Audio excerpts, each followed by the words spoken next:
संजू अपने दोस्तों के साथ फोन पर बात कर रही थी। तुझे डेयर मिला है तो वीडियो कॉल पर रहना होगा और ब्लडी मैरी का नाम लेना होगा।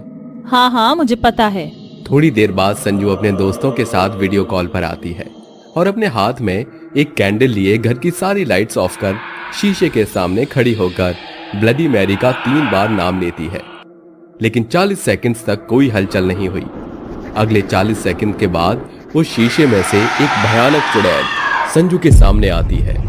संजू डर जाती है। डर की वजह से संजू का फोन उसके हाथ से गिर जाता है और वो ब्लडी मैरी चुड़ैल उसकी दोनों आंखें निकाल लेती है। थोड़ी देर बाद उसको अचानक शीशे में खींच कर ले जाती है, जिस वजह से संजू की मौत हो जाती है। कुछ सालों बाद रात के 1 बज रहे थे।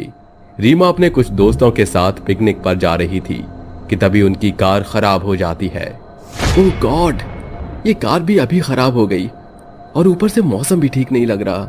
हाँ यार अनुभव, देख मौसम कितना खराब हो रहा है। ऐसा करते हैं, हम रहने के लिए कोई होटल देख लेते हैं। वो सभी होटल की तलाश में निकल जाते हैं। थोड़ी दूर चलने के बाद एक बड़ा सा बंगला दिखाई देता है। अरे दोस्तों देखो, ये बंगला काफी पुराना और खाली लगता है। क्यों ना हम इसी में चल पड़े। आज की रात हम यहीं गुजार लेते हैं और अगली सुबह हम निकल जाएंगे। हाँ यार तू सही बोल रहा है, वैसे भी मैं बहुत थक चुकी हूँ। इतना कहकर वो सभी लोग उस बंगले के अंदर चले जाते हैं। यार मुझे तो बहुत भूख लग रही है, पता नहीं इस बंगले में कुछ होगा खाने के लिए या नहीं। हाँ यार ये बात तो है, पर यार रात के 1:30 बज रहे हैं। इस वक्त कुछ खाने को नहीं मिलेगा, तो क्यों ना हम कोई गेम ही खेल लेते हैं। हाँ हाँ अनुभव तुम सही बोल रहे हो, हम कोई गेम खेलते हैं। क्यों ना कोई हॉरर गेम खेला जाए, क्यों, क्या ख्याल है? वेल गाइज, मैंने सुना है रात के 3 बजे शीशे के सामने खड़े होकर मोमबत्ती के साथ कोई ब्लड मैरी का नाम ले तो वह सच में आती है। क्या बकवास कर रही हो, ऐसा कुछ भी नहीं होता। क्यों ना हम ट्राई करें। ओके, तो ये पिलो हम एक दूसरे को पास करेंगे और साथ ही सॉन्ग प्ले करेंगे। आफ्टर दैट जब सॉन्ग बंद होगा और पिलो जिसके भी पास होगा वह ब्लड मैरी का नाम 3 बार लेगा। Okay done. इतना कहकर वहां पर जितने भी लोग थे आपस में गेम खेलना शुरू कर देते हैं।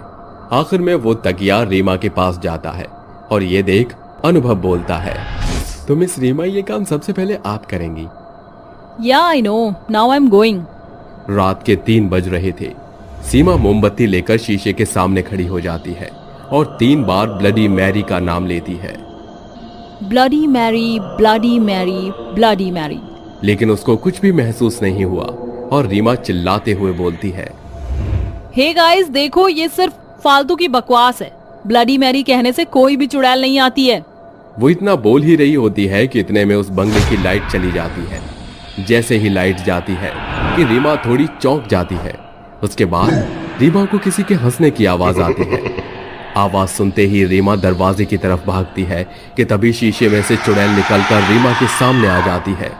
उस चुड़ैल के लंबे काले घने खुले हुए बाल, चेहरे पर चोट के निशान और भयानक सा चेहरा था, जिसे देखकर रीमा डर से थर-थर कांपने लगती है।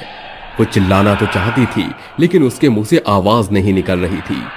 चुड़ैल उससे बोलती है, तुमने मुझे बुलाया है, अब जब तक मैं तुम्हें अपने साथ नहीं ले जाऊंगी तब तक तुम में से कोई भी जिंदा बचकर नहीं जाएगा।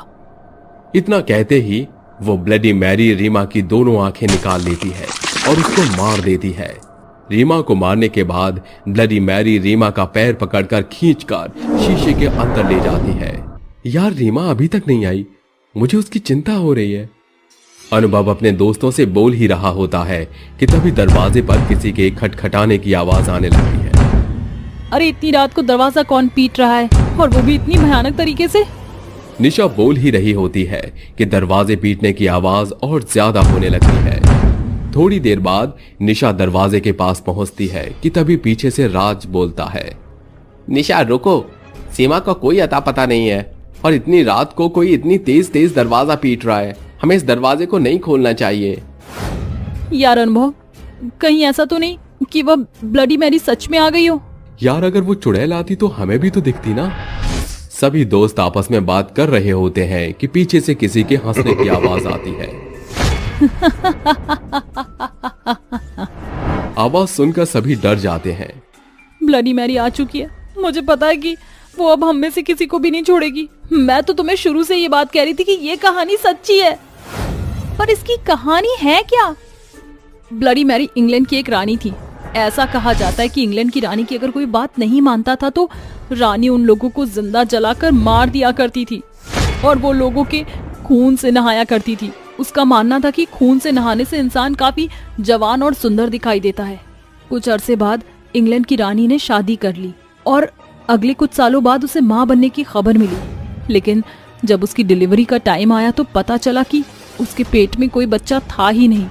ये उसका केवल भ्रम था। लोगों की नजरों में इंग्लैंड की रानी की इमेज पहले से ही खराब मानी जाती थी क्योंकि वह लोगों को जिंदा जला दिया करती थी। कुछ समय बाद रानी की मौत हो जाती है, जिसके बाद लोग उसे ब्लडी मैरी बोलने लगे क्योंकि वह लोगों के खून से नहाया करती और वह बच्चे की लालसा में पागल हो चुकी थी। ऐसा कहा जाता है कि रात के 2:33 से 3:33 तक कोई भी रात के अंधेरे में उसका नाम लेता है तो वो ब्लडी मैरी वहां पर आकर उस इंसान को या तो मार देती है या वह इंसान गायब हो जाता है।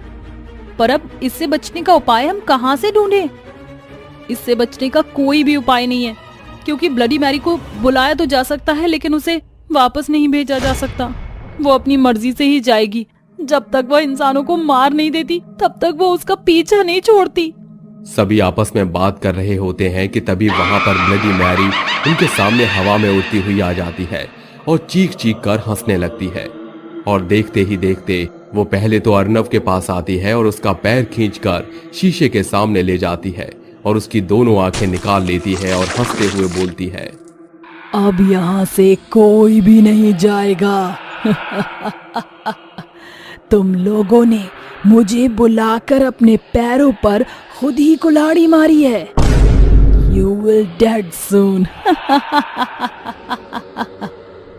इतना कहकर चुड़ैल अर्नव को शीशे के अंदर ले जाती है और ऐसे ही वहां पर जितने भी लोग थे उनको रीमा और अर्नव के जैसे भयानक मौत दे देती है।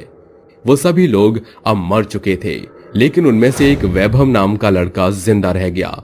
जैसे ही सुबह हुई उस बंगले से वैभव बाहर तो निकला लेकिन वो अपने होश और हवास में नहीं था। वैभव बिल्कुल पागल हो चुका था। गायत्री अपने कमरे में सो रही थी। तभी एक जोर से औरत के चीखने की आवाज आती है जिसे सुनकर गायत्री की नींद खुल जाती है। कौन है यहाँ? गायत्री के माथे पर पसीने टपकने लगते हैं और वो बहुत डर जाती है। वो दोबारा सोने की कोशिश करती है लेकिन कुछ ही देर में गायत्री को दोबारा से एक औरत के रोने की आवाज आती है। गायत्री तुरंत कमरे के चारों तरफ देखती है। तभी उसे अपने कमरे में एक बहुत ही सुंदर सा दर्पण दिखता है। अरे ये दर्पण मेरे कमरे में कहाँ से आ गया? पहले तो ये दर्पण मेरे कमरे में नहीं था। गायत्री डरते हुए उस दर्पण के पास जाती है, जिसके बाद जैसे ही वो दर्पण के सामने खड़ी होती है उसे दर्पण में अपनी स्वर्गीय बहू मोहिनी की बहुत ही भयानक चुड़ैल दिखाई देती है।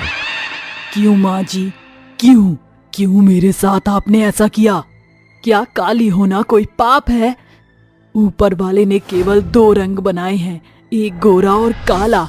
अगर मेरा रंग काला था तो इसमें मेरा क्या कसूर था? मोहिनी, मुझसे गलती हो गई। मैं तुम्हारे हाथ जोड़ती हूँ, हमारा पीछा छोड़ दो। मैं ये गांव छोड़कर हमेशा के लिए चली जाऊंगी। तभी मोहिनी दर्पण में से अपना हाथ निकालकर गायत्री का गला पकड़ लेती है। नहीं छोड़ूंगी। तुमने जो मेरे साथ किया मैं उसका बदला लेकर रहूंगी। जैसे ही मोहिनी गायत्री का गला दबाती है गायत्री का शरीर आग में जलने लगता है और वो वहीं जलकर राख हो जाती है और श्रापित दर्पण गायब हो जाता है। ये कहानी है रामगढ़ की एक मोहिनी नाम की लड़की की। मोहिनी बचपन से ही बहुत काली थी जिसकी वजह से कोई भी मोहिनी को पसंद नहीं करता था। बेचारी मोहिनी अपने रंग की वजह से अपने कमरे से बाहर नहीं निकला करती थी। जैसे जैसे वो बड़ी हुई उसके माता पिता को उसकी शादी की चिंता होने लगी, लेकिन कई लड़कों को दिखाने के बाद भी कोई लड़का मोहिनी को पसंद नहीं करता था और उसके कालेपन की वजह से उसे शादी के लिए इनकार कर देता था। एक दिन मोहिनी बहुत उदास होती है, इसलिए वो फूलों के गार्डन में घूमने के लिए जाती है जहां उसे राघव नाम का एक लड़का दिखता है। राघव दिखने में बहुत सुंदर था और बहुत गोरा भी था, लेकिन उसके चेहरे पर बहुत से दाने और दाग थे जिसकी वजह से कोई भी लड़की उसे पसंद नहीं करती थी और न ही उसका कोई दोस्त था। जब वो मोहिनी को देखता है तो वो उससे बात करने लगता है। तुम कौन हो और कहां से आई हो? मैंने तुम्हें पहले कभी नहीं देखा इस गार्डन में। मैं यहीं पास में रहती हूँ। मेरा नाम मोहिनी है। मैं बहुत काली हूँ, इसलिए मुझे कोई भी पसंद नहीं करता। इसी वजह से मैं घर से बाहर नहीं निकलती। खूबसूरती दिल से होती है, चेहरे से नहीं। मेरा भी कोई दोस्त नहीं है, क्योंकि मेरे चेहरे पर बहुत से दाने और दाग हैं, जिसकी वजह से कोई मुझे पसंद नहीं करता। राघव से मिलकर मोहिनी को ऐसा लगता है जैसे कि वो अकेली नहीं है जो खुद से परेशान है। उस दिन के बाद मोहिनी और राघव एक दूसरे से मिलने लगते हैं। उन दोनों को एक दूसरे से प्यार हो जाता है और एक दिन राघव मोहिनी से शादी करके उसे अपने साथ शहर में अपनी माँ के पास ले जाता है। जैसे ही राघव की माँ गायत्री दरवाजे पर अपने बेटे राघव के साथ मोहिनी को देखती है तो वो उसे देखते ही कहती है, हे भगवान राघव, तू इस काली भैंस को कहाँ से उठा कर ले आया? ची ची ची, जरा देखो तो कितनी काली है ये। क्या माँ, आप ऐसे क्यों बोल रही हो? मोहिनी मेरी पत्नी है, आप उसके बारे में ऐसे मत बोलिए। अरे तेरा दिमाग तो खराब नहीं हो गया? ऐसे ही तू किसी को भी मुंह उठाकर यहाँ लेकर आ जाएगा और मैं उसे अपने घर में रख लूंगी। निकाल इस काली भैंस को घर से। अगर मोहिनी इस घर से जाएगी तो मैं इस घर में कभी नहीं आऊंगा। राघव की ये बात सुनकर गायत्री को ना चाहते हुए भी मोहिनी को अपने घर में रखना पड़ता है। अगले दिन गायत्री की दोस्त सुमित्रा उससे मिलने उसके घर आती है। जैसे ही वो मोहिनी को देखती है वो उससे कहती है, ए लड़की सुन, तू इस घर की नौकरानी है ना? जा जल्दी से इस घर की बहू को लेकर आ, मैं उससे मिलने आई हूँ। तभी गायत्री कहती है, अरे सुमित्रा, यही वो लड़की है जिससे राघव ने शादी की है। ची ची ची ची, राघव की क्या मति भ्रष्ट हो गई थी जो इस काली भैंस को उठाकर इस घर में ले आया? मैं तो उसके लिए एक सुंदर सी लड़की ढूंढ रही थी। देखो जरा इसे कितनी बुरी लग रही है। सुमित्रा की ऐसी बातें सुनकर मोहिनी रोते हुए अपने कमरे में चली जाती है और अपने दर्पण के आगे बैठकर रोने लगती है। मुझे अपने आप से नफरत हो गई है, मैं अब जीना नहीं चाहती। गायत्री मोहिनी के कमरे से बाहर ये सब सुन लेती है और उसके दिमाग में एक आइडिया आता है। क्यों ना मैं ही इस मोहिनी की बच्ची को इस तरह मार दूं कि ऐसा लगे जैसे इसने खुद की जान खुद ही ली है। उस रात बहुत जोरों से बारिश हो रही थी। रात का समय था, घर के सभी लोग सो गए थे। गायत्री ने राघव को किसी बहाने घर से बाहर भेजा हुआ था और मोहिनी के सोते ही गायत्री चुपके से मोहिनी के कमरे में जाती है और मोहिनी के पास रखा तकिया उठाकर मोहिनी के मुंह पर तकिया रखकर उसका दम घोट देती है। कुछ ही मिनटों में मोहिनी मर जाती है। चलो आज इस काली कलूटी भैंस से छुटकारा तो मिला। कितनी बदनामी हो रही थी कि मेरी बहू एक काली भैंस की तरह दिखती है। अब मैं अपने राघव के लिए अपनी पसंद की बहू लेकर आऊंगी। तभी गायत्री एक झूठी चिट्ठी लिखती है जिसमें वो लिखती है कि मोहिनी ने अपने काले रंग की वजह से अपनी जान ले ली। अगले दिन जब सुबह राघव मोहिनी के कमरे में जाता है तो वो उसे मरा हुआ पाता है और राघव को उसके पास एक चिट्ठी मिलती है, जिसके बाद राघव के पैरों तले जमीन खिसक जाती है और वो फूट फूट कर रोने लगता है। राघव बहुत परेशान हो जाता है क्योंकि केवल मोहिनी उसे समझती थी, अब उसके पास कोई नहीं था। वहीं दूसरी तरफ मोहिनी मरने के बाद एक चुड़ैल बन जाती है और उसकी आत्मा उसके कमरे में दर्पण में कैद हो जाती है। मेरे साथ ये अच्छा नहीं हुआ, मैं किसी को नहीं छोड़ूंगी, सबको मार दूंगी और अपना बदला लूंगी। उसी रात मोहिनी का श्रापित दर्पण गायत्री के कमरे में आ जाता है, जिसके बाद मोहिनी श्रापित दर्पण से बाहर निकलकर गायत्री को डराती है और उसके बाद वो वापस अपने दर्पण में छुप जाती है। और जैसे ही गायत्री दर्पण के सामने खड़ी होती है, मोहिनी उसका गला दबाकर उसको मार देती है। ये सब राघव कमरे के दरवाजे से छुपकर देख लेता है। इसके बाद वो भागता हुआ एक तांत्रिक के पास जाता है। बाबा मेरी मदद करो, वो बहुत गुस्से में है, वो किसी को नहीं छोड़ेगी। राघव तांत्रिक बाबा को अपनी सारी बात बताता है। इसके बाद तांत्रिक बाबा उसके साथ उसके घर जाते हैं और पूरे घर को गंगा जल से पवित्र करने लगते हैं। जैसे ही वो अपने मन में मंत्र का जाप करने लगते हैं, वहां जादुई श्रापित दर्पण प्रकट हो जाता है, जिसके अंदर से मोहिनी की चुड़ैल दिख रही होती है। तुझे क्या लगा कि तू मुझे मार देगा? मैं जब तक अपना बदला पूरा नहीं करूंगी तब तक यहाँ से कहीं नहीं जाऊंगी। गायत्री को मारकर तेरा बदला पूरा हो चुका है, अब तू और क्या चाहती है? मैं उन सब लोगों को मारना चाहती हूँ जिन्होंने मेरे रंग पर उंगली उठाई थी। अरे मैं काली हूँ तो इसमें मेरा क्या कसूर है? अब तो किसी को नुकसान नहीं पहुंचाएगी। तू कौन होता है मुझे रोकने वाला? तभी तांत्रिक बाबा अपनी भभूति श्रापित दर्पण पर फेंक देते हैं, जिसके बाद वो श्रापित दर्पण जलने लगता है। जैसे ही दर्पण जल जाता है, श्रापित दर्पण के जलते ही मोहिनी की आत्मा को शांति मिल जाती है और वो वहां से हमेशा के लिए गायब हो जाती है।